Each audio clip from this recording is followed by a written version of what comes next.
సర్వద్వారాణి సంయమ్య మనోహృది నిరుద్యుష. అంటే ఇంద్రియాదులన్నింటినీ కూడా అటు ఇటు పోనివ్వకుండా, చూడకుండా, వినకుండా, మాట్లాడకుండా మనసును లోపలకు తిప్పుకొని మనోహృది నిరుద్యుష అంటే నిరోధించమంటున్నాడు. అంటే బయటికి చూసేటటువంటి ఇంద్రియాలని బయటికి వెళ్ళనివ్వకుండా లోపల మనసులో నిలబెట్టుకోవాలన్నమాట. మూర్ధనాదాయాత్మన ప్రాణాన్ని పట్టుకోవాలి. ఇంద్రియాదుల్ని కట్టిపెట్టి ప్రాణాన్ని పట్టుకుని ఆ స్థితితో యోగధారణ. దాని యోగమును ధరించుడు. ధారణ అంటే ధరించడం.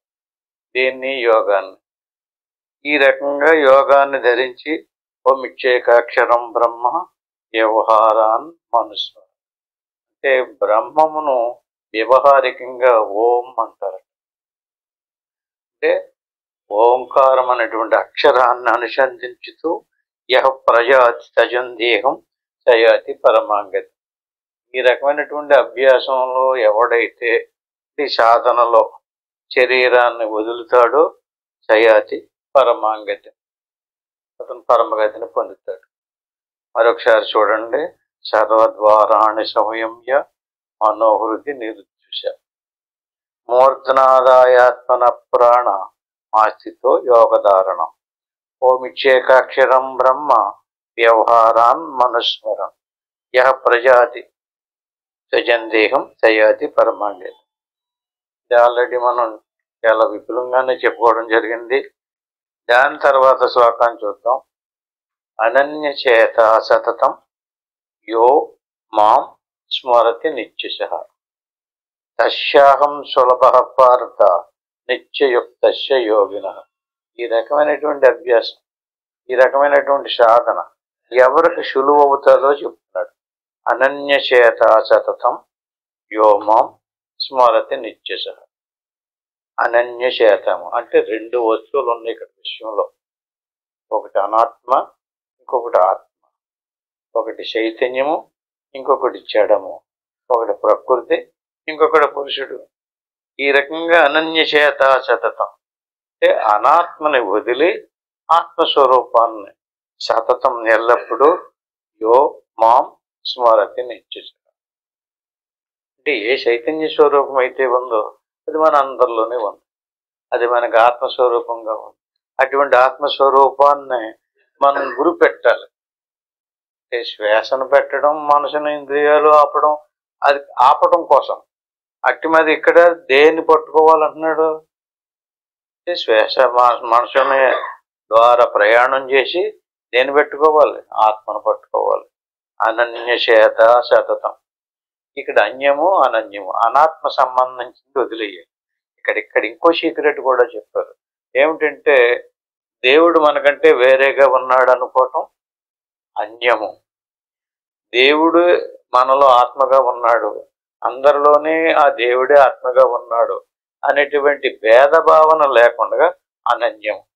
దేవుడు జీవుడు వేరు కాదు, రెండు ఒకటే అనేటువంటి భావనతో అనన్య చేత సతతం. ఈ రకంగా తస్యాహం సులభపాత్ సులభమైపోద్ది సాధన. దేవుడు వేరు నేను వేరు అనుకుంటే కష్టమవుతుంది. ఎందుకంటే ఇతను సాధన చేయాలి, అతను ఫలితాన్ని ఇవ్వాలి. ఎక్కడి రెండు కలిపితేను అనకంటే దేవుడు వేరేగా లేడు. అనన్య చేత సతతం ఎప్పుడు సతతము ఎల్లప్పుడూ కూడా దేవుడి కంటే నేను వేరు కాదు. నేను అనగానే దేహాన్ని తీసుకోకూడదు. సహజంగా మనకి దేహము నేననే భావనలోనే ఉన్నాం. ఇక్కడ మొదలెట్టిన కానీ ఏం చెప్తున్నాడంటే దేహము నువ్వు కాదని చెప్తున్నాడు. దేహమే కాదు, ప్రాణం కూడా నువ్వు కాదు, ఇంద్రియాలు కూడా నువ్వు కాదు, మనసు కూడా నువ్వు కాదు, ఆత్మస్వరూపానవే నీవు. ఆ ఆత్మస్వరూపం నీలో ఉండడం వల్ల నీ ఆత్మ అనవలసి వస్తుంది. అందరిలోనే ఉండడం వల్ల అందరిలో ఉన్నది పరమాత్మ, మనలో ఉంటే ప్రత్యేకత. ఈ రకంగా ప్రత్యేకాత్మ పరమాత్మలకి భేదం లేదు.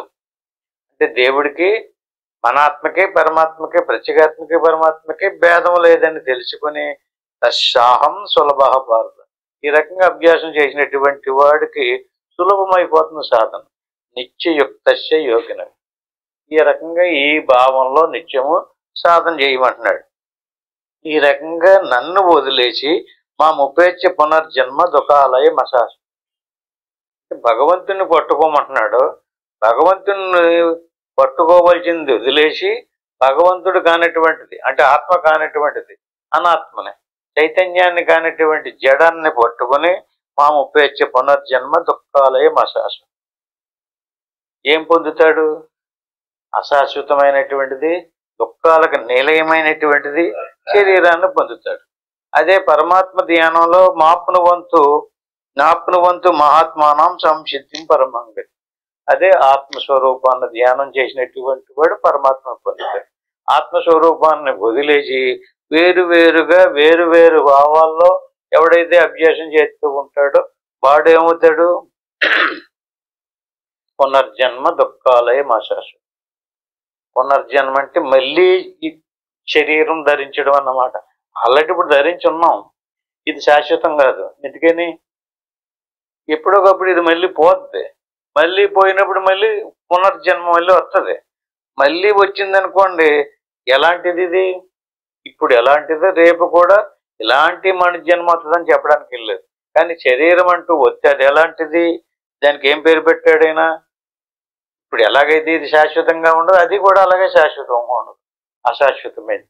పైగా దుఃఖాలతో కూడుకున్నటువంటిది. అదే పరమాత్మను పట్టుకున్నటువంటి వాడికి నాప్ను వంతు మహాత్మానం సంసిద్ధిం పరమాంగతి. ఇంకా ఆలోచించాల్సినటువంటి పని లేదు, అనుమానించడానికి పని లేదు, దేవుడు పొంది. అలా కాకుండా ఆ బ్రహ్మ భువనాల్లోక పునరావర్తిన అర్జున్. ఇక్కడ బయటకు వచ్చి శరీరం ధరించినటువంటి వాడు అనేక రకాలైనటువంటి కార్యక్రమాలు చేస్తాడు. సత్కర్మలు, పుణ్యకర్మలు, దానాలు, ధర్మాలు, ఈ పూజలు, యజ్ఞాలు, యాగాలు, నోములు, వ్రతాలు, తీర్థయాత్రలు, ఇంకా చాలా చాలా ఉన్నాయి కదా. ఈ రకమైనటువంటి పుణ్యకర్మలు ఆచరించినటువంటి వాళ్ళన్నా మోక్షం పొందుతారా? వాళ్ళకు కూడా ఆ ఛాన్స్ లేదని చెప్పి మరి వాళ్ళ పరిస్థితి ఏంటి? స్వర్గలోకం వస్తుంది, లేదా బ్రహ్మలోకం వస్తుంది. ఆ బ్రహ్మ భువనాల్లోక పునరావర్తన. అంటే ఈ సాధన మార్గంలో, ఈ జ్ఞాన మార్గంలో ఉన్నటువంటి వాడికే మోక్షం లభిస్తుంది. అంతేగాని ఈ కర్మోపాసనలో మునిగి తేలినటువంటి వాళ్ళు ఎవరైతే ఉంటారో వాళ్ళు దేవతారాధన ఒక్కొక్కరికి ఒక్కొక్క నచ్చిన విధానంలో ఒక్కొక్క నచ్చిన ఆరాధన చేస్తున్నారు. దానివల్ల పుణ్యం వస్తుంది. ఆ పుణ్యం వల్ల జన్మ వస్తుంది. ఎప్పుడు వస్తుంది? బాగా పుణ్యం చేసినటువంటి వాడికి స్వర్గం వస్తుంది, అక్కడ వస్తుంది. ఇంకా ఎక్కువ పుణ్యం చేస్తే బ్రహ్మదేవుడికి వస్తుంది. ఆ బ్రహ్మ భువనాల్లోక. భువనాలంటే లోకాలు. భూలోకం ఇదొక లోకం, భువర్లోకం, సువర్లోకం, మహర్లోకం, జనర్లోకం, తపోలోకం, సత్యలోకం. ఇది బ్రహ్మదేవుడు ఉండే లోకం. అంటే పుణ్యం చేసినటువంటి వాడు పై లోకానికి వెళ్ళాడు. ఇంకా ఎక్కువ పుణ్యం చేస్తే ఇంకా పైకి, ఇంకా ఎక్కువ చేస్తే ఇంకా పైకి, ఇంకా ఎక్కువ చేస్తే అలా సత్యలోకం దాకా వెళ్తాడు. అక్కడ బ్రహ్మదేవుడు లోకం. బ్రహ్మదేవుడు లోకం వచ్చింది. బ్రహ్మదేవుడు లోకాన్ని నుంచి ఆ పుణ్యం అయిపోయిన తర్వాత పునరావర్తినం అర్జున కిందకి దింపేస్తారు, మళ్ళీ గెంటేస్తారు. అలాగా కాకుండా ఇక్కడే మనలోనే ఉన్నటువంటి ఆత్మని స్వరూపం పట్టుకుని ఎవడైతే ధ్యానం చేస్తాడో మా ముపేక్షిత కౌంతేయ పునర్జన్మ నవిద్యతే. అలా కాకుండా మనలోనే ఉన్నటువంటి దాన్ని పట్టుకుని ఎవడైతే అభ్యాసం చేశాడో అటువంటి వాడికి ఏమి రాదు? జన్మ రాదు, పునర్జన్మ నా విద్యతే. ఇంక మళ్ళీ ఇంకో జన్మలోకి రాడు. దాన్ని ఏమంటారు? పరమపదము, లేకపోతే మోక్షము, లేకపోతే కైవల్యము, లేక ముక్తి అంటారు. అంటే ముక్తిని పొందాలంటే ఇప్పుడు ఈ మార్గంలో ఉండమంటున్నాడు. నీకు మంచి స్వర్గలోకం రావాలనుకుంటే వేరే వేరే అవి కూడా మన శాస్త్రాలు ప్రతిపాదించినయే. అందుకని అవి కూడా మనం ఖండించడం కుదరదు. ఎందుకని అవి మన శాస్త్రమే కదా చెప్పింది. ఆ పూజలు యజ్ఞాలు ఎవరు చెప్పారు? శాస్త్రాలే చెప్పింది. దానివల్ల పుణ్యలోకాలు వస్తాయి. అందుకని చేసుకొని ఉండాలి. అలాగే ఇష్టమైనటువంటి వాళ్ళు అలాగే పోనివ్వండి, అక్కర్లేదు మాకు మోక్షం కావాలన్న వాళ్ళు ఇందులోకి రమ్మనండి. మోక్షం వచ్చినటువంటి వాళ్ళు ఇంక మళ్ళీ తిరిగి రారు. ఈ రకంగా సృష్టి అనేటువంటిది మనం ఇలా తిరుగుతూ ఉంటాం. ఎప్పుడు దాకా? సహస్రయుగ పర్యంతం మహర్యత్ బ్రహ్మణో విదు. బ్రహ్మలోకం వచ్చిందన్నాం కదా, స్వర్గలోకం కాదు, సాక్షాత్తు బ్రహ్మలోకం వచ్చేసి. బ్రహ్మదేవుడికి ఒక లోకం ఉంది, దాన్ని సత్యలోకం అంటున్నాం. సహస్రయుగ పర్యంతం మహర్యద్ బ్రహ్మణో విదు. ఆయనకి 1000 యుగాల ఆయుష్. ఎవరికి? బ్రహ్మదేవుడికి. రాత్రిం యుగ సహస్రాంతం తే అహోరాత్రి విదోజన. అంటే 1000 యుగాలు పగలో, 1000 యుగాలు రాత్రి. రాత్రిం యుగ సహస్రాణం అంటే 2000 యుగాలు అతనికి ఆయుష్. ఆ తర్వాత బ్రహ్మదేవుడు కాలం చేస్తాడు. అదేంటండి, ఇన్ని వేల సంవత్సరాలు ఉన్నటువంటి బ్రహ్మదేవుడు కూడా, ఎవరైతే ఇక్కడ మనకి ఏమర్థం అవుతుందంటే శాస్త్రం, ఎవరు శరీరం ధరించారో, జీవలు దోమలు ఉన్నాయనుకోండి, మనం జీవించినంత కాలం జీవించు. మన కోళ్ళు కుక్కలు మనకంటే ఆయుష్ తక్కువ ఉన్నాయి కదా. అంటే ఇక్కడ పుట్టినటువంటి వాళ్ళలో కూడా కొంతమందికి ఆయుష్ ఎక్కువ ఉంది. అట్టి మాదిరి దేవతలకు ఇంకా ఎక్కువ, దేవుడికి ఇంకా ఎక్కువ, బ్రహ్మదేవుడికి ఇంకా బాగా బాగా ఎక్కువ. 2000 యుగాలు. యుగాలు అంటే ఎట్లా చూద్దాం. ఇప్పుడన్నా యుగాల పేర్లు ఉన్నారా? కృతయుగం, త్రేతాయుగం, ద్వాపర యుగం, కలియుగం. ఇప్పుడు కలియుగం నడుతుందండి. 4 యుగాలని కలిపితే ఒక మహాయుగం అంట. ఇలాంటి మహాయుగాలు 70 మహాయుగాలు పరిపాలించడానికి ఒక మనువుకి అధికారం ఇస్తారు. ఇప్పుడు మనం వైవస్వత మన్వంతరంలో ఉన్నాం, ఆయన పరిపాలనలో ఉన్నాం. అంటే మనుషుల్ని పరిపాలించడానికి ఒక ఆయన పుడతారు. అలాంటి మనువులు 14 మంది మనువులు. అంటే 14 అంటే ఒక్కొక్కళ్ళు ఎన్ని యుగాలు అన్నాం? 4 మహాయుగాలు. 4 యుగాలు కలిపి ఒక మహాయుగం. అలాంటి మహాయుగాలు 70 మహాయుగాలు ఆయుష్ కలిగి ఉంటాడు మనువు. అలాంటి మనువులు 14 మంది. మనువు గారు చచ్చిపోతే 14 యుగాలు గడిచిపోతే ఇంకొక మనువు గారిని ఎక్కింటారు. వాళ్ళకే ఆయుష్ అంతే. ఇప్పుడు ఆ మనువు ఆయుష్ అయిపోతే ఇంకొక మనువుని పెడతారు. ఆయన అయిపోతే ఇంకో, అలా 14 మంది అయిపోయారు అనుకోండి. 14 మహాయుగాలు అంటే 14 మంది మనువులు పోవాలన్నమాట. 70 మహాయుగాలు మనువు కాలం. అలాంటి 14 70లు. బ్రహ్మగారికి ఒక పగలం.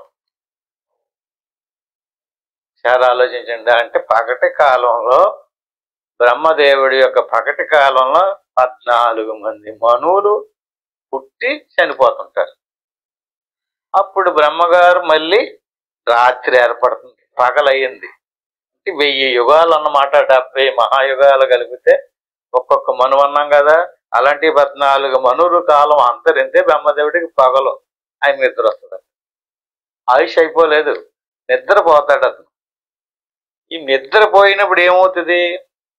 జగత్తంతానే అవ్యక్తాద్యక్త సర్వాహ ప్రభవం చేహరాగమే. మనం నిద్రపోయినప్పుడు ఏమవుతుంది? ఏం తెలియకుండా గాఢ నిద్రలోకి వెళ్ళిపోయామనుకోండి, శరీరం స్మృతి ఉండదు కదా. అట్టి మాదిరిగా బ్రహ్మగారు నిద్రపోయినప్పుడు మనకలాంటి నిద్ర కాదు ఆయన. ఆయన ఎప్పుడైతే నిద్రపోయాడో మొత్తం సృష్టి యావత్తు ప్రళయంలో మునిగిపోతుంది. ప్రళయంలో మునిగిపోతుంది. అంత ఇంక జలమే. అంటే సృష్టిలో అదే పనిగా మాపులు పొగులు వర్షాలు కురిసేస్తాయి. వర్షాలు కురిసిస్తే మొత్తం సముద్రం పొంగిపోద్ది. భూమి మీద అంతా జీవరాశి అంతా మునిగిపోద్ది, లయమైపోద్ది. జీవరాశి ఉండరు. అప్పుడు బ్రహ్మగారు మళ్ళీ పొద్దుట లెగుస్తాడు. లెగి చూసేటప్పటికి మొత్తం సముద్రమే ఉంటుంది, జలరాశి. ఇప్పుడు మళ్ళీ కొత్తగా ఆయన సృష్టి చేస్తాడు. అంటే ఇలాగా ఆయన రాత్రి కాలంలో ఎక్కడికి పోయింది అంటే అవ్యక్త్యాద్యక్త సర్వ, అంటే అవ్యక్తంలోకి వెళ్ళిపోయింది. అవ్యక్తం అంటే ఏంటి? ఇప్పుడు మనం నిద్రపోయాం. ఆయన్ని మనల్ని పోల్చుకోండి. నిద్రపోయినప్పుడు మన ఇల్లు, మన వాకిలి, మన భార్య, మన భర్త, మనకు సంబంధించినటువంటి డబ్బు, దశం, ఇదంతా ఎక్కడికి వెళ్ళింది? ఎందులో కలిసిపోయింది?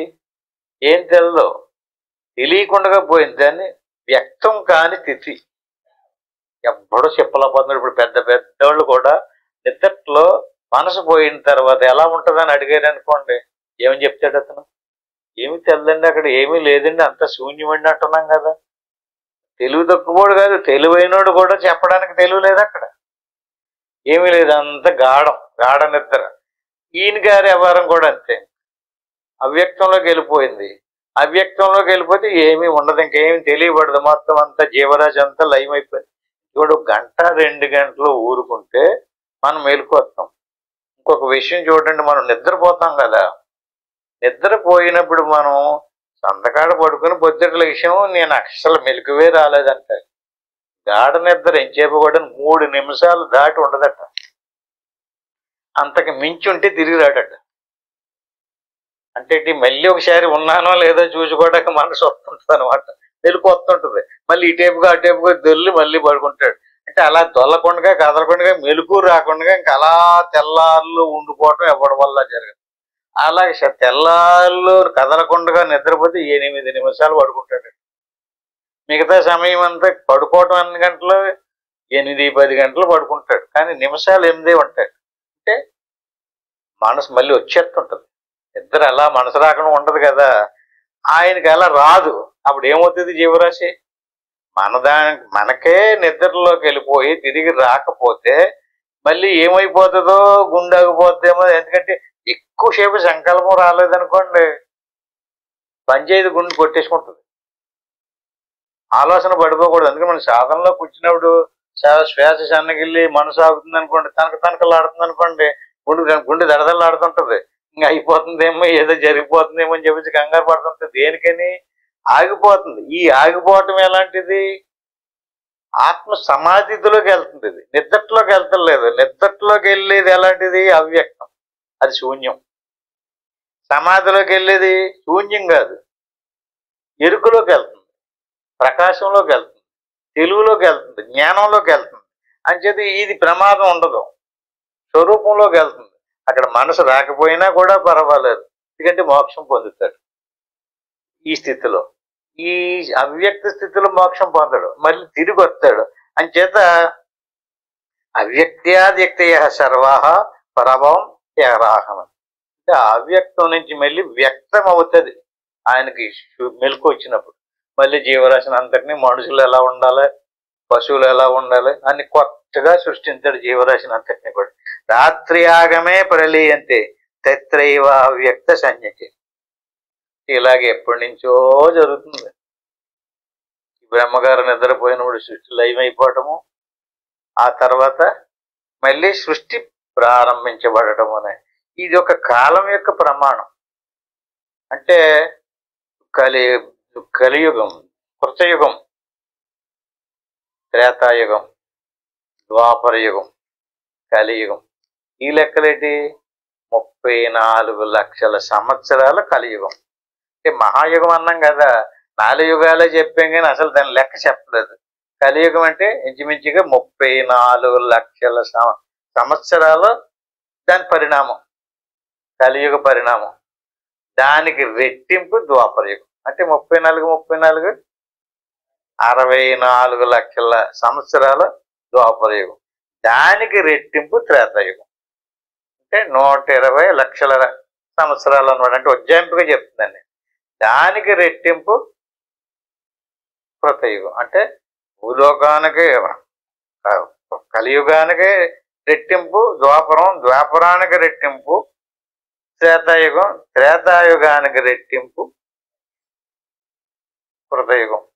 4 యుగాలు కలిపితే మహాయుగం. ఎన్ని లక్షల సంవత్సరాలు వచ్చిందండి? 4 యుగాల యొక్క లెక్క.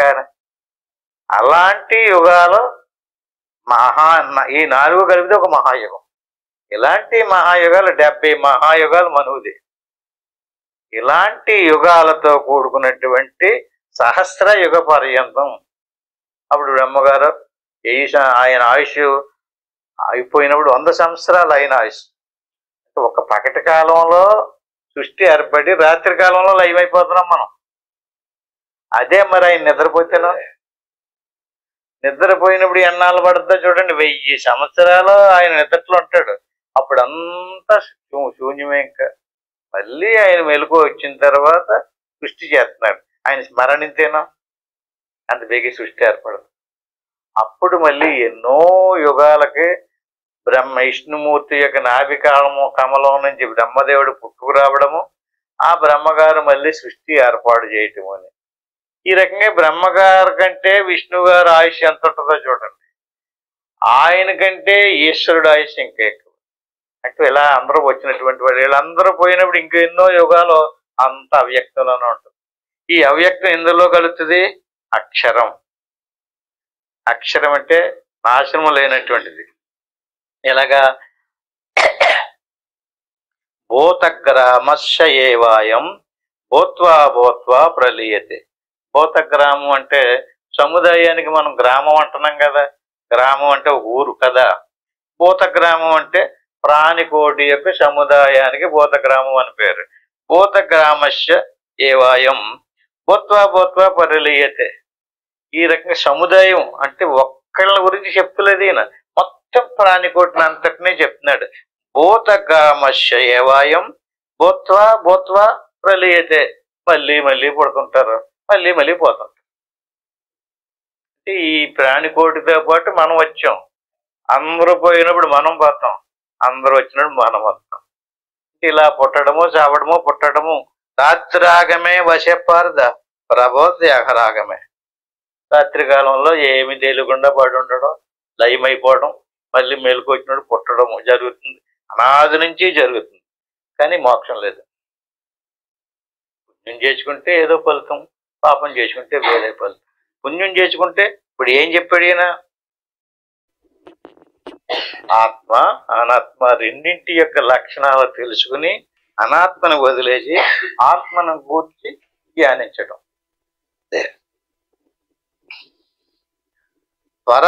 తస్మాత్తు భావోన్యో అవ్యక్తో వ్యక్తాత్ సనాతన యస్య సర్వేషు భూతేషు నశ్యత్యు న వినశ్యతి.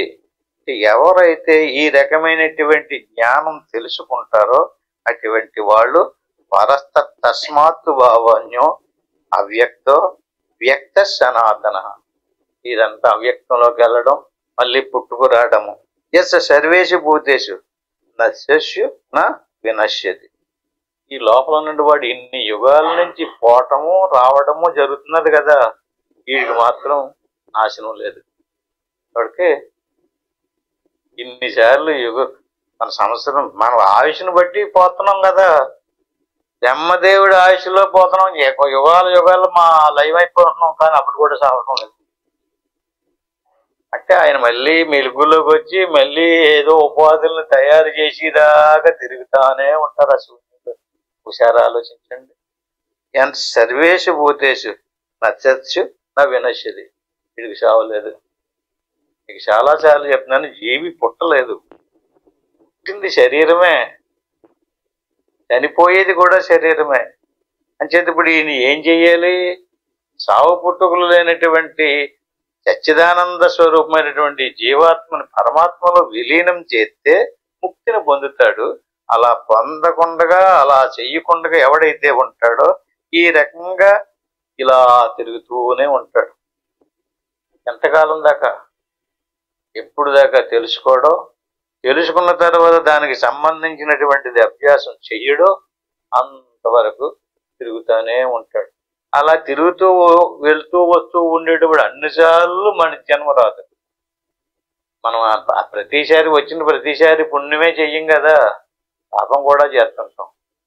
పాప పుణ్యాలను బట్టి మనకి జన్మలు మారిపోతూ ఉంటాయి. జన్మ మారిపోతే జ్ఞానం కూడా మారిపోతుంది. ఏ పశుపక్షాది జన్మలో వచ్చినాయనుకోండి, సత్సంగంలో కూర్చోబెట్టి బోధ చేయడం కుదరదాడు, చెప్పినా వాటికి తెలదు. మరి వాటికి కూడా అది జీవరాశే కదా, వాటికి అవసరాలన్నీ మామూలే. కానీ మనిషికే ఈ జ్ఞానం ఉంది. అంచేత మనిషి నిలబెట్టి తన స్వరూపాన్ని గమనించుకోవాలి, ఆలోచించాలి. ఇక్కడ ఏదో చెప్పాం కదా, అవునా కదా? మన స్వరూపం నాశనం లేదా? నశింపు లేదు. నశింపు అయితే మరణంతో నశించిపోతే గొడవ లేదు. ఇంకా మరణంతో నశించడం కాదు, మొత్తం ప్రళయంలో కూడా వీడికి సేవలేదంటుంటేనే. ఒకసారి ఆలోచించండి, మరి ఎలాంటి వీడు? ఆ ప్రళయంలో కూడా వీడికి సేవలేదు, ప్రళయంలో కూడా జీవించే ఉంటాడు. ఎలా ఉంటాడు? అవ్యక్తంలో ఉంటాడు అంటున్నాడు. అవ్యక్తం అంటే మనం నిద్రపోయినప్పుడు ఏం తెలియకుండా ఎలా ఉంటామో అలా ఉంటాడనమాట. ఈ జీవరాశి అంతా కూడా అవ్యక్తంలో అలా ఉంటాయి. ఇప్పుడు వేసవకాలం వచ్చినప్పుడు ఈ చేలన్నీ ఎండిపోయి ఒక గడ్డి వరకు కూడా కనిపించదు. వర్షం వచ్చినప్పుడు పచ్చగా అన్ని మొలిసేస్తుంటాయి. అట్టి మాదిరి ఇప్పుడు ఆ భూమిలో ఉన్నటువంటి ఆ విత్తనాలన్నీ ఎక్కడికి వెళ్ళిపోయి లేవా? లేవు. ఎలా ఉన్నాయి? అవకాశం లేక అవ్యక్తంలో కూర్చొని ఉన్నాయి, వ్యక్తం అవుతులేదు. వాటికి పొదును తగలగానే అన్ని వ్యక్తమయ్యి ఏ జాతికి సంబంధించినటువంటి గింజ ఆ జాతికి సంబంధించిన మొక్కను మొలిపించేస్తుంది. ఈ జీవులు కూడా అంటే అతను చేసినటువంటి కర్మ స్వభావాన్ని అనుసరించి, కర్మఫలాన్ని అనుసరించి ఆ అవకాశం రాగానే అందరికి వారి వారికి సంబంధించినటువంటి ఉపాధులు తయారవుతాయి. వాళ్ళు కర్మఫలాన్ని బట్టే వాళ్ళు పుడుతున్నారు. ఈ రకంగా అనంత కాలం నుంచి సాగుతూనే ఉంది ఈ సృష్టి అంతా కూడా. అందుకని అవ్యక్తో అక్షర ఇత్యుక్త సమాహు పరమాంగతం. పరమాంగతిం పరమపదం, మోక్షం. మళ్ళీ అదే పదం ఎన్నిసార్లు చెప్పినా సరే, అవ్యక్తో అక్షర ఇత్యుక్త సమాహు పరమాంగతి ఎం ప్రాప్యనని వర్తంతే తద్ధామ పరమమ్మ. ఈ విజ్ఞానం తెలుసుకోవాలి, ఈ విచారణ చెయ్యాలి, దీనికి సంబంధించినటువంటి సాధన చెయ్యాలి. సాధన చేసి ఏం చెయ్యాలి? తద్ధామ పరమమ్మ అంటే పరమాత్మ ఉండే చోటులోకి వెళ్ళి పరమాత్మలో మనం లయమైపోవాలి. అవ్యక్తంలోకి వెళ్ళకూడదు, తెలియని చోటులోకి వెళ్ళకూడదు, తెలియకుండా చేయకూడదు, విచారణ చెయ్యాలి. తెలియకుండా దేవుడు కాని దాన్ని దేవుడని మీరు ఎంత గట్టిగా పూజించే ఫలితం వస్తుందండి. అది మొత్తం మనం తెలుసుకుని ముందే ప్రయత్నించాలి. దేవుడు కాని దాన్ని మీరు దేవుడని చేస్తే ఏమవుతుంది? ఏమి రాదు, శ్రమ అవుతుంది. అంటే దేవుడు అంటే ఏంటో, దేవుడు కానిదంటే ఏంటో ముందే తెలుసుకుని చెయ్యాలి. మనం చేసేటటువంటి ఏదైనా సరే శాఖోపశాఖలుగా మతాలు విడిపోని కదా మనకి. మన ఈ మతంలో ఒకసారి పరిశీలించండి, ఎన్ని మతాలు, ఎన్ని శాఖలు, ఎంతమంది దేవుళ్ళు తెలిసే అవన్నీ కూడానే. చేసేటప్పుడు ఎంతమంది వచ్చి చెప్పినా సరే చెప్పేవాడు చెప్పేదాన్ని చెప్పినట్టుగా తీసుకోకుండా చెప్పేవాడి కంటే వినేవాడే తెలివైనవాడు అవ్వాలట. ఎందుకని? గుడ్డిగా అనుసరించకూడదు. ఏదో చెప్పేశారంటే చాలా బాగా చెప్పేశారని చెప్పి తప్పట్లో కొట్టేయకూడదు. ఆలోచించాలి మన మనసుతోటి. ఎందుకంటే నీవెవరో, ఎక్కడి నుంచి వచ్చావు, ఎక్కడికి పోతున్నావు, అసలు ఇప్పుడు ఎందుకు పుట్టావు, రేపు ఎందుకు చచ్చిపోతావు, ఈ సుఖానికి కారణం ఏంటి, దుఃఖానికి కారణం ఏంటి. ఏదో మనకు ఒక అలవాటు ఉంది, ఏదంతా దేవుడండి, దేవుడే చూసుకుంటాడండి అంటాడు. దేవుడే చూస్తుంటాడు. దేవుడు అంటే ఏంటి? దేవుడు అంటే ఆధారం. భూమి ఈ మొక్కలన్నిటికీ ఎలాగ ఆధారమో అట్టి మాదిరిగా జీవరాశికి అంతటికి దేవుడే ఆధారం. అందుచేత మనం స్పష్టంగా తెలుసుకోవాలి. అవ్యక్తము అక్షరము ఇత్యుక్త సమాహు పరమాంగతి. అవ్యక్తంలోకి వెళ్ళాడు. అవ్యక్తంలోకి వెళ్ళి అవ్యక్తం ఎలాంటిది? క్షరం తెలియబడదు, అక్షరం తెలియబడేది. అంటే అక్షరం అంటే జ్ఞానం, జ్ఞానమే ఆత్మ, జ్ఞానమే నేనున్నాను అన్నటువంటి జ్ఞానం ఉంది కదా, అది నువ్వే.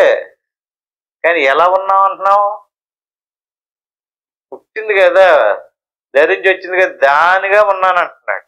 అది మన స్వరూపం కాదు. అది రేపు మాపు వదిలిపోద్ది మనల్ని. వదిలిపోయినప్పుడు మళ్ళీ తిరగవలసిందే. దేనికోసం? మళ్ళీ అలాంటి ఒక శరీరం. మనకి శరీరం రాలేదనుకోండి, ఈ జ్ఞానం తెలుసుకోవడానికి అవకాశం లేదు. ఇప్పుడు ఈ శరీరం కూడా మనకు చాలా అవసరమే. ఎందుకని? ఈ ఆత్మజ్ఞానం తెలుసుకోవాలంటే ఏం కావాలి? శరీరం ఉండాలి. శరీరం లేకపోతే, శరీరం ఉంది, అది మనిషి శరీరం కాదు, దానివల్ల ప్రయోజనం ఏంటి? ఎన్ని లక్షల ప్రాణికోటి ఉంది ఇక్కడ, మనిషికే ఈ అవకాశం ఉంది. అంచేత మనిషి తొందరపడి అందులోకి ఇందులోకి అడుగులు వేయకుండా నిదానంగా ఆలోచించాలి. అంచేత ఎం ప్రాప్యనని వర్తంతే. పరమాత్మను పొందినటువంటి వాడికి తిరిగి రాడు. పరమాత్మను తప్ప మిగతా దేనిని పొందినా సరే బ్రహ్మలోకం వెళ్ళినప్పటికీ కూడా తిరిగి వస్తాడు. ఎం ప్రాప్య, ప్రాప్యం అంటే పొందడం, ఆయనలో ప్రవేశించడం. ఎం ప్రాప్య ననివర్తంతే తద్ధామ పరమం మతం, పరమం పదం, పరమం మమ. అంచేత ఇప్పుడు మనం దేన్ని పొందాలి, దేన్ని తెలుసుకోవాలి? తెలుసుకోకుండా పొందడం కుదరదు, తెలుసుకోవాలి.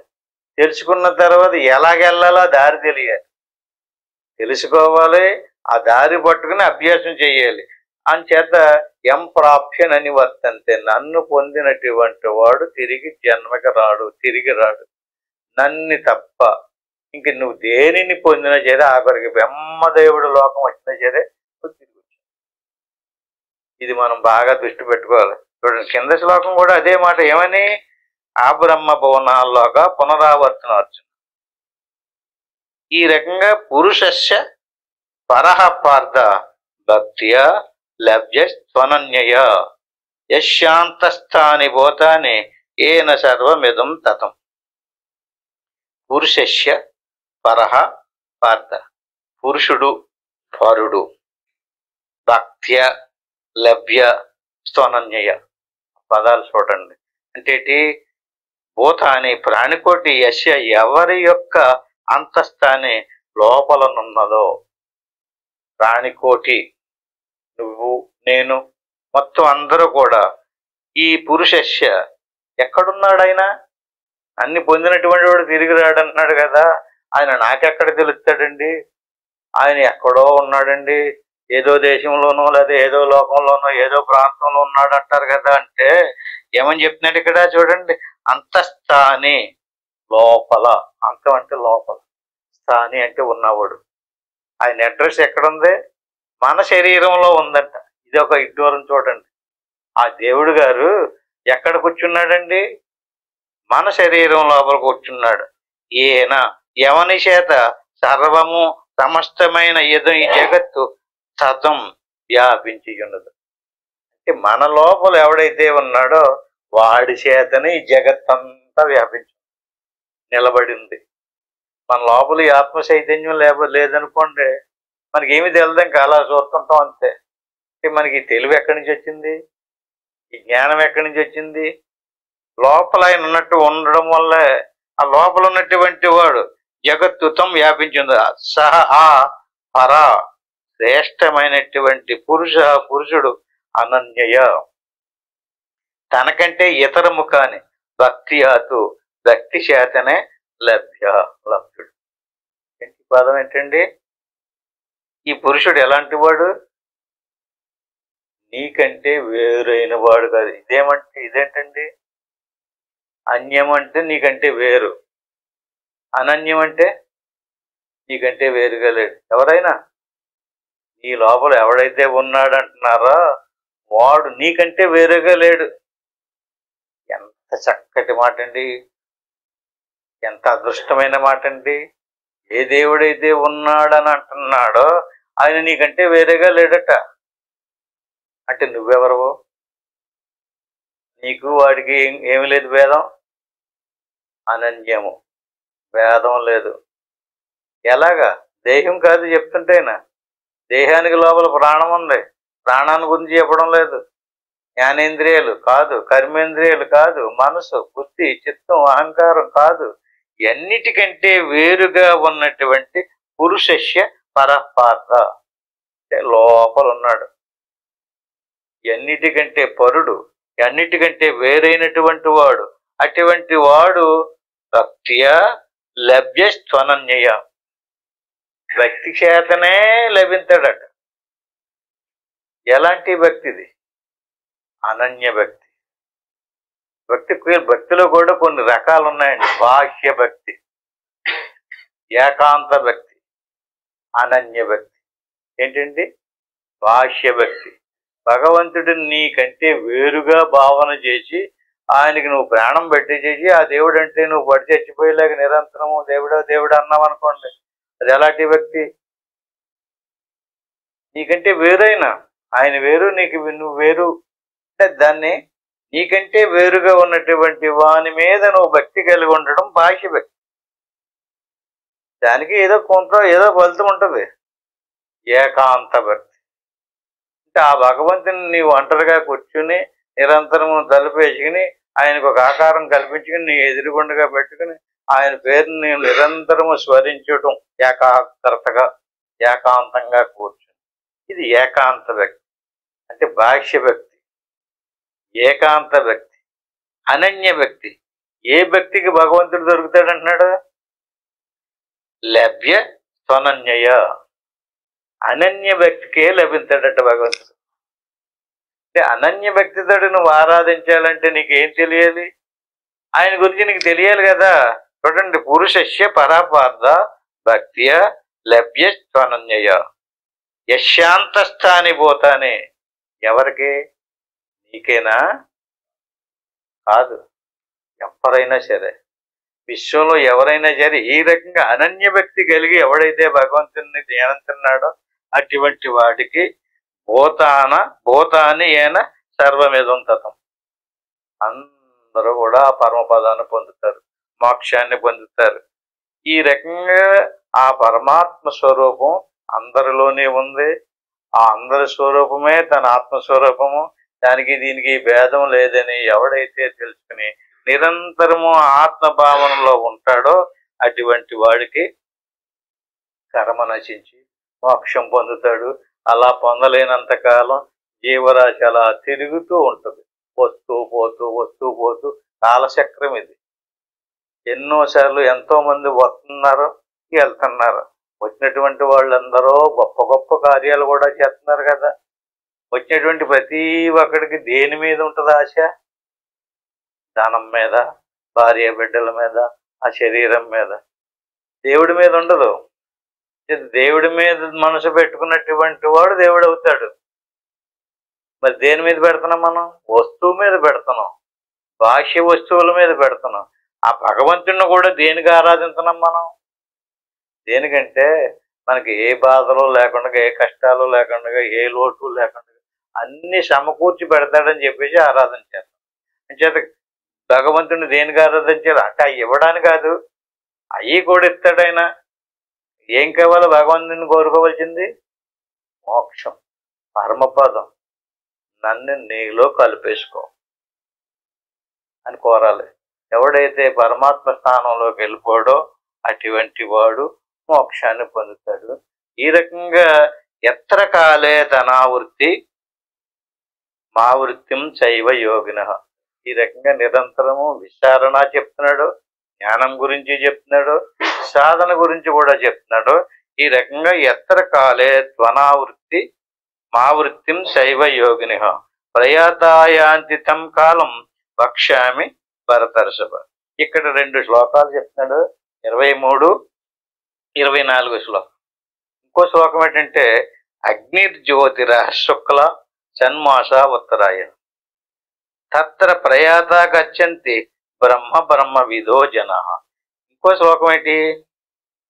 ధూమో రాత్రి సదా కృష్ణ షణ్మాస దక్షిణాయన తత్ర శాంతరమసం జ్యోతి యోగి ప్రాప్య నివత్. ఏ చనిపోయేటటువంటి సందర్భంలో జీవుడు ఏ మార్గం గుండా ప్రయాణం చేసి ఎత్ర కాలే తనావృత్తి, వృత్తి అని చెప్పాడు. వృత్తి అంటే ఏంటండి? ఎత్ర కాలే త్వనావృత్తి. ఎత్ర కాలే ఏ కాలంలో, ఎత్ర ఏ కాలంలో, త్వనావృత్తి ఏ భావంతో జీవుడు ప్రయాణం చేస్తాడో మా వృత్తిం శైవ యోగినిగా ప్రయాతాయాంతితం కాలం పక్షామి భరతర్ష. అవన్నీ చెప్తానంటున్నాడు. ఇప్పుడు ఎలాగా? ఎత్ర ఏ కాలేతు కాలమునందైతే ప్రయాణం చేసిన యోగిన యోగులు. ప్రయాణం చేయటం ఏంటండి? మనం ఏదన్నా ఎక్కడికన్నా నడిచి వెళ్ళేటప్పుడు కదా ప్రయాణం అంటాము. ఏ కాలంలో జీవి శరీరాన్ని వదిలిపెడతాడో అంటే దానికి ఆ కాలంలో ప్రయాణం అన్నాడు ఆయన. ఇప్పుడు మనం సాధనలో కూర్చున్నాం, సాధనలో కూర్చున్నప్పుడు ప్రయాణం జరుగుతుందా? ఎటేపు జరుగుతుంది ప్రయాణం? బయటికి వెళ్తుందా? బయటకు ఆలోచిస్తే బయటకు వెళ్తుంది. మన మనసు ఏదన్నా ఆలోచిస్తున్నాం అనుకోండి, పిల్లల గురించో, తల్లుల గురించో, ధనం గురించో, ఏదే వస్తువు గురించి ఆలోచిస్తే, భాష సంబంధమైన వస్తువుల గురించి ఆలోచిస్తే మనసు ఎటువైపుకి వెళ్తుంది అంటే మనసుకు ఒక వృత్తి ఉంది. వృత్తి అంటే పరిణామం, నిరంతరము ఏదో పని చేస్తూనే ఉంటుంది. అది ఎప్పుడు కూడా నిశ్చలంగా నిర్మలంగా ఉండదు, కదలకుండా ఉండదు, ఏదో పని చేస్తూనే ఉంటుంది. దానికి ప్రయాణం అని పేరు. వృత్తి దాని ప్రయాణం ఏంటి? ఏదో ఒక ప్రయాణం చేయటమే. ఇలా బహిర్ముఖంగా ప్రయాణం చేయకుండా అంతర్ముఖంగా ప్రయాణం చేయాలి. ఎత్ర కాలే త్వనావృత్తి. వృత్తి అంటే లోపలికి వెళ్ళేటప్పుడు ఏ ఏ పరిణామాలు చెందుతున్నాయో అది కూడా తెలియాలి. బాహ్యంగా వెళ్ళేటప్పుడు ఊరంపుడు వెళ్తుంటే ఆ ఊళ్ళో ఎలాగుంది, ఈ ఊళ్ళో ఎలాగుంది ఎలా తెలుస్తుందో అట్టి మాదిరిగా లోపలికి వెళ్ళినప్పుడు కూడా ఎలాగా అక్కడ ఆనందంగా ఉందా, వెలుగొచ్చిందా, ఇంకోటి ఏదన్నా వచ్చిందా, ఏదైనా దేవత వచ్చిందా, ఏదైనా దేవుడు వచ్చాడా, అవన్నీ కనపడవు. అవన్నీ కనపడతాయి ఎక్కడ? లోపలికి వెళ్తే. ఎత్రకాలే త్వనావృత్తి మా వృత్తిం శైవ యోగిన.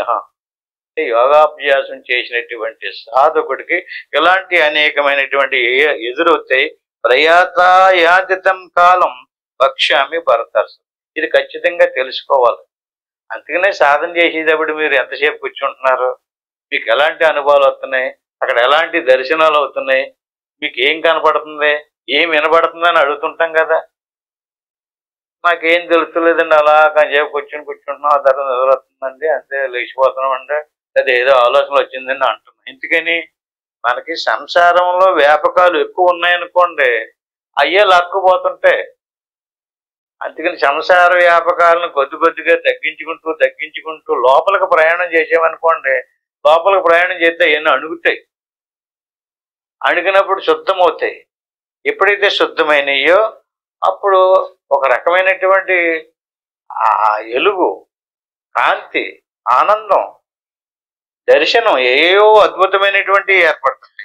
ఆ రకంగా అగ్నిర్జ్యోతి రహశుక్ల షణ్మాస ఉత్తరాయణం. దానికి కాలాన్ని కొలతలతో చెప్తున్నారు ఇక్కడ.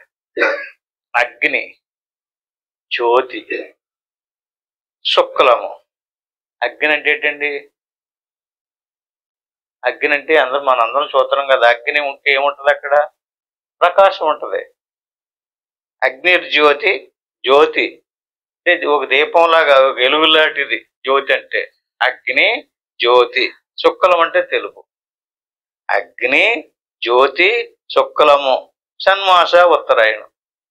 ఈ మార్గంలో వెలుగు ఉంటుంది. ఏ మార్గంలో?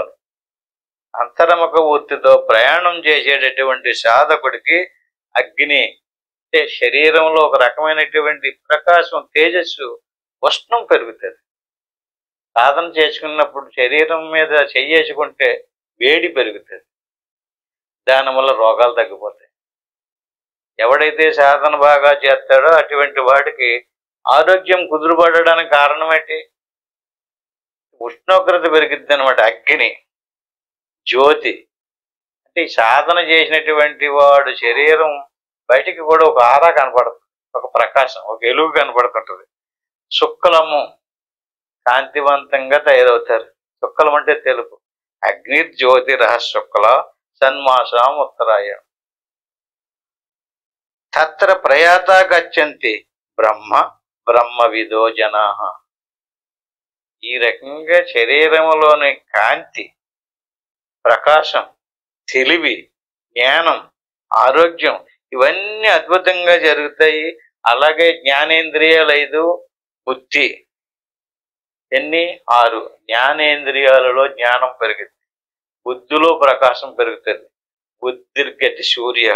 ఈ ఎవరికైతే ఈ ప్రకాశం కలిగిందో అటువంటి వాడు ఆ మార్గం గుండా ఈ 6 జ్ఞానేంద్రియాలు 5, బుద్ధి 1, 6. ఈ 6 ఆటలకి ఉత్తరాయణం అని పేరు.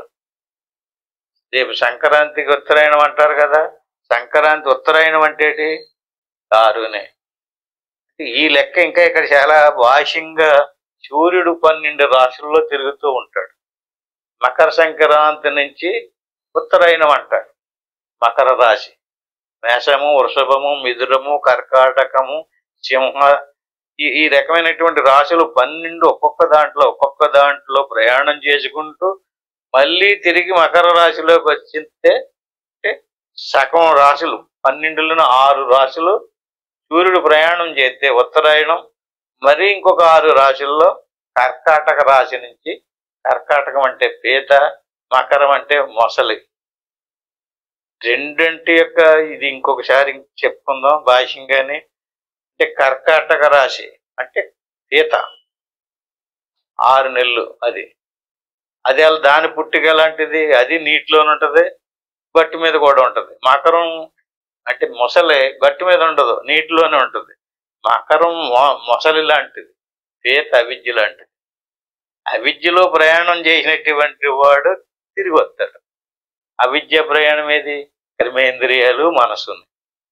ఎవడైతే మనసును అదుపు చేయలేదో, అరికట్టలేదో, అటువంటి వాడు కర్మేంద్రియాలు, మనసును ఉపయోగించే జన్మకు వస్తాడు. జ్ఞానేంద్రియాలు, బుద్ధిని ఉపయోగించి ఈ ప్రకాశంలో ప్రయాణం చేసినటువంటి వాడు తిరిగి జన్మకి రాడు.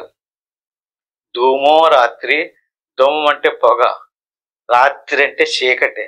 సదా కృష్ణ, కృష్ణం అంటే నలుపు. షణ్మాస దక్షిణాయం, అదొక 6 నెలలు. తత్ర చాంద్రమసం జ్యోతి రగ్ని ప్రాప్య నివర్తతే, మళ్ళీ తిరిగి వచ్చేస్తాడు అతను. అందులో చనిపోయినటువంటి వాడు, ఇందులో చనిపోయినటువంటి వాడు ఈ సాధనలో అంటే మనసును వదలలేకపోతే, అంటే మనసును వదిలి బుద్ధిని పట్టుకోవాలి. బుద్ధిని పట్టుకున్నటువంటి వాడు తిరిగి రాడు, బుద్ధిని వదిలేసి మనసును పట్టుకున్నటువంటి వాడు తిరిగి వస్తాడు. ఈ శ్లోకాలను రేపు వచ్చేవారు ఇంకా బాగా వివరంగా చెప్పుకుందాం. ఇక్కడ ముగించుకుందాం. హరి ఓం తత్సత్. ఆత్మబంధువులారా, ఏమైతే చెప్పుకున్నామో ఈ శ్లోకాలని ఇంకా బాగా రేపు వారం చూసుకున్నాం. ఇప్పుడు అందరం కలిపి చక్కగా సామూహికంగా సాధనలో కూర్చుందాం. ఎలా కూర్చోవాలి? ఇలా కూర్చుని గురురు బ్రహ్మ, గురురు విష్ణు, గురుదేవ మహేశ్వర, గురువు సాక్షాత్తు పరబ్రహ్మ, తస్మై శ్రీ గురువే నమః.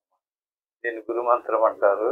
దీన్ని ఒకసారి అనుకొని ఆ పని ఏమీ అనుకోకుండా ఓం నమః శివాయ అనే మంత్రాన్ని 3 సార్లు అనుకుని ఆపై ఏమనుకోకుండా శ్వాసను గమనించి ఉండడమే సోహం భవధ్యానం. గురు మంత్రం ఒకసారి, పంచాక్షరి మంత్రం 3 సార్లు, తదుపరి సోహం. ఇప్పుడే చెప్పుకున్నాం. ఏ సంకల్పము లేకుండా, నిద్రపోకుండా కరెక్ట్గా మీరు ఎంతంత అవకాశం ఉంటే ఇంటికి వెళ్ళి అంతా ప్రయత్నం చేయండి. ఇప్పుడు మాత్రం నేను ఓంకారాన్ని చెప్పి చక్కగా